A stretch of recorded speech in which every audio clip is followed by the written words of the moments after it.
আজকে আমি কথা বলতে চাই ওই প্রতিবেদন ভারত নিয়ে যে কথা বলেছে, ভারত বিষয়ে তাদের যে মতামত যুক্তরাষ্ট্রের পররাষ্ট্র দপ্তরের, সেটা আপনাদের সামনে আলোচনা করতে চাই। এটা অত্যন্ত গুরুত্বপূর্ণ বাংলাদেশের জন্য। প্রতিবেশী হিসেবে ভারতের ভূমিকা, সেখানকার মানবাধিকার পরিস্থিতি, সেখানকার গণতান্ত্রিক আবহ, এগুলো বাংলাদেশের জন্য অত্যন্ত গুরুত্বপূর্ণ। মূল কথা যেটা যুক্তরাষ্ট্রের পররাষ্ট্র দপ্তর বলছে যে ভারতে মানবাধিকার পরিস্থিতির অবনমন ঘটেছে। তারা বলছে যে ভারতের উত্তর পূর্বাঞ্চলীয় রাজ্য মণিপুরে উল্লেখযোগ্য রকমের মানবাধিকার হননের ঘটনা ঘটেছে। মণিপুর ছাড়াও গত 1 বছরে সংখ্যালঘু সাংবাদিক এবং প্রতিবাদী ব্যক্তিদের উপর হামলার ঘটনার কথাও তারা উল্লেখ করেছে মানবাধিকার সংক্রান্ত এই বার্ষিক প্রতিবেদনটিতে। এই প্রতিবেদনটি আপনারা জানেন, পৃথিবীর বিভিন্ন দেশ সম্পর্কে তারা প্রতিবেদন আলাদা আলাদাভাবে তৈরি করে এবং সবগুলোকে এক জায়গায় করে একই সঙ্গে আনুষ্ঠানিকভাবে প্রকাশ করে। তবে প্রতিটা দেশ সম্পর্কেই নানা বিষয়ে বিস্তারিত তথ্যপাত্র বা তাদের বিশ্লেষণ থাকে। যুক্তরাষ্ট্রের বহুল আলোচিত সংশোধিত নাগরিকত্ব আইন বা সিএএ যেটা আমরা বলছি, সেটার কথা যেমন এই প্রতিবেদনটি বলছে, তেমনি ভারতের বিরুদ্ধে বিদেশে বিচার বহির্ভূত হত্যার যে অভিযোগ তার উল্লেখ করেছে এবং যুক্তরাষ্ট্র পররাষ্ট্র মন্ত্রণালয় সেটা উল্লেখ করেছে। আপনারা জানেন যে কানাডাতে একজন শিখকে হত্যার অভিযোগ ভারতীয় গোয়েন্দাদের বিরুদ্ধে কানাডার প্রধানমন্ত্রী স্বয়ং জাস্টিন ট্রুডো তুলেছিলেন। যুক্তরাষ্ট্রের একজন শিখ নেতাকে হত্যার অভিযোগ, মানে হত্যা চেষ্টার অভিযোগের কথা যুক্তরাষ্ট্রের দিক থেকে তোলা হয়েছিল। কাজে এই সম্পর্কে টানাপোড়েনগুলো বা এগুলোকে পশ্চিমা বিশ্ব, বিশেষ করে যুক্তরাষ্ট্র, কোনো অবস্থাতেই কোনোভাবেই কোনো দিক থেকেই ভালোভাবে নেয়নি, যেমন নেয়নি কানাডা।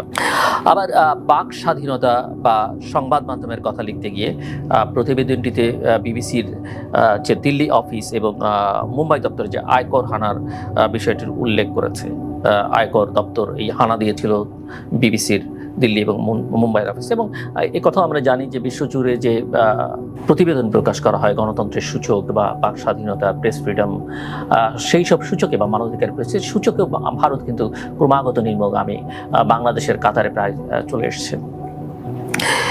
তবে ভারতের নির্বাচনী ব্যবস্থা প্রতিষ্ঠানগুলো এখনো কার্যকর, সেটা নিয়ে তেমন কিছু অভিযোগ যুক্তরাষ্ট্রের এই মানবাধিকার বিষয়ে প্রতিবেদনে তোলা হয়নি। এবং তারা বলছে যে জাতীয় এবং রাজ্যের যে নির্বাচনগুলো সেগুলো অবাধ এবং নিরপেক্ষ হয়েছে।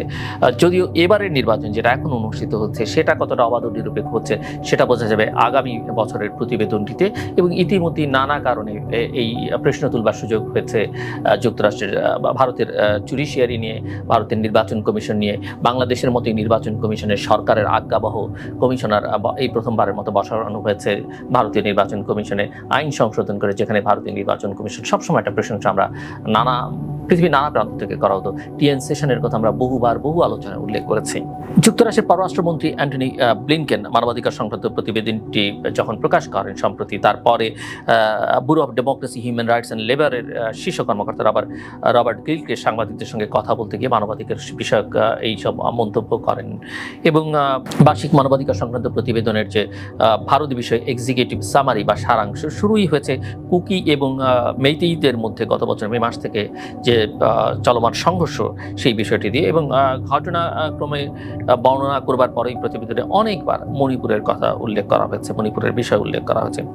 ওই রাজ্যে সেনাবাহিনী মোতায়েন করে নিয়মিত কারফিউ জারি করে ইন্টারনেট বন্ধ রেখেও যে সহিংসতা বন্ধ করা যায়নি তা লিখেছে মার্কিন পররাষ্ট্র দপ্তর। এবং আবার দেশের সুপ্রিম কোর্টে যে সহিংসতা বন্ধের চেষ্টায় সরকারি পদক্ষেপ নিয়ে যে সমালোচনা করেছে সেটাও বলা হয়েছে মার্কিন প্রতিবেদনে। অপহরণ, শারীরিক আঘাত করা এবং অত্যাচার, ধর্ষণের যেসব ঘটনা সংবাদ মাধ্যম এবং মানবাধিকার সংগঠনগুলোর কাছ থেকে যুক্তরাষ্ট্রের পররাষ্ট্র দপ্তর পেয়েছে সেগুলো এই প্রতিবেদনে উল্লেখ করা হয়েছে। যেমনটা বাংলাদেশের ক্ষেত্রে বিভিন্ন গবেষণা প্রতিষ্ঠান, বিভিন্ন মানবাধিকার সংগঠনগুলো যেসব তথ্যপাত্র দিয়েছে, বিভিন্ন সময় তুলে ধরেছে, সেগুলো কিন্তু এই প্রতিবেদন উল্লেখ করা হয়েছে। মণিপুরের মানবাধিকার কর্মী বাবলু লুইথং বামের বাড়িতে যে হামলা এবং ভাঙচুর হয়েছিল, উত্তেজিত জনতা, সেই বিষয়টি আলাদা করে প্রতিবেদনটিতে লিখেছে। এবং এই ঘটনা যে জাতিসংঘের মানবাধিকার সংস্থা উদ্বেগ প্রকাশ করেছে এবং মিস্টার লুইথং বাম ও তার পরিবারকে সুরক্ষা দেওয়ার আবেদন করেছে সরকারের কাছে, সেটিও এই প্রতিবেদন উল্লেখ করেছে, অর্থাৎ যুক্তরাষ্ট্রের মানবাধিকার বিষয়ক প্রতিবেদন।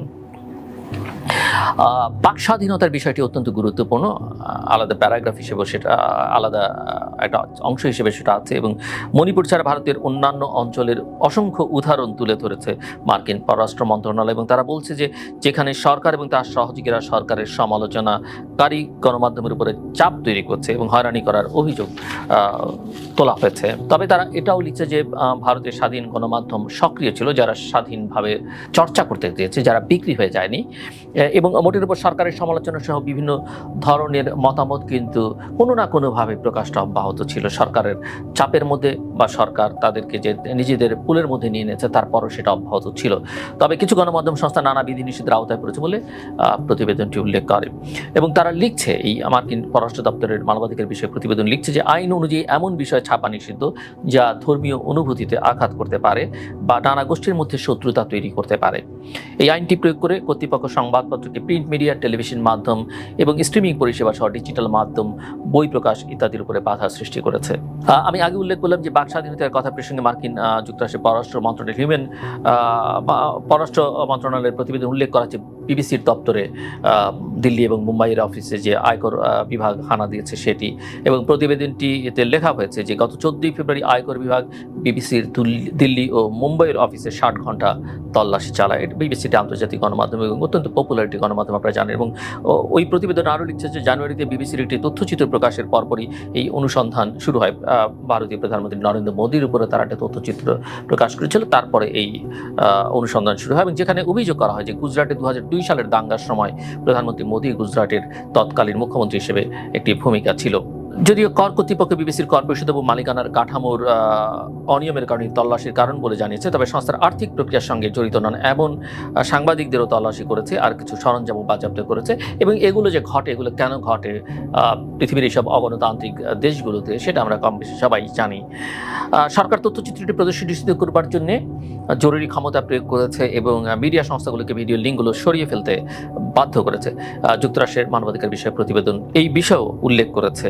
ভারত শাসিত যে জম্মু ও কাশ্মীরে সাংবাদিক এবং মানবাধিকার কর্মীদের বিরুদ্ধে তদন্তের একাধিক প্রতিবেদনের উল্লেখ করা হয়েছে যুক্তরাষ্ট্রের প্রতিবেদনটিতে, এবং এই রিপোর্ট বলছে যে 2019 সাল থেকে অন্তত 35 জন সাংবাদিক হামলা, পুলিশি জিজ্ঞাসাবাদ, অভিযান, ভুয়া মামলা এবং চলাচলে বিধিনিষেধের মুখোমুখি হওয়ার কথা জানিয়েছেন। আবার রিপোর্টার্স উইদাউট বর্ডার্স 2023 সালে তাদের সংবাদ মাধ্যমের স্বাধীনতার মানদণ্ডে 180টি দেশের মধ্যে ভারতকে 161তম স্থান দিয়েছে, এবং সেটা যে ভারতের সর্বকালের সর্বনিম্ন স্থান সেটাও জানিয়েছে যুক্তরাষ্ট্রের পররাষ্ট্র মন্ত্রণালয়। কানাডা এবং মার্কিন যুক্তরাষ্ট্রে আগেই ভারতের দিকে অভিযোগের আঙুল তুলে বলেছিল যে যুক্তরাষ্ট্র এবং কানাডা, যেটি আমি শুরুতেই উল্লেখ করছিলাম, যে ভারত সরকারের সঙ্গে সংশ্লিষ্ট কর্মকর্তারা সেসব দেশের মাটিতে তাদের নাগরিককে হত্যা করেছে এবং হত্যার জন্য ষড়যন্ত্র করছিল।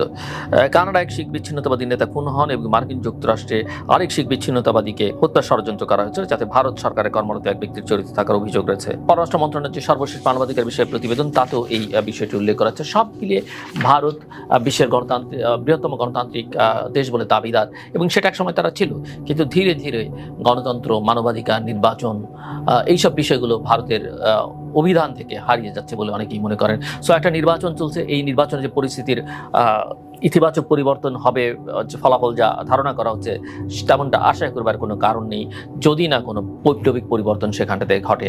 তবে আমাদের সকলেরই প্রত্যাশা, বিশেষ করে প্রতিবেশী হিসেবে বাংলাদেশের একজন নাগরিক হিসেবে আমাদের প্রত্যাশা যে ভারত একটা গণতান্ত্রিক দেশ হিসেবে থাকুক, সেখানে মানবাধিকার সুরক্ষা পাক, সেখানে ধর্মীয় সংখ্যালঘুরা সুরক্ষা পাক, এবং ভারত পৃথিবীর অন্যান্য দেশও গণতন্ত্রের প্রতি শ্রদ্ধাশীল থাকুক, কোনো অগণতান্ত্রিক শক্তিকে তারা সমর্থন না করুক, এটি আমাদের সকলের চাওয়া থাকে।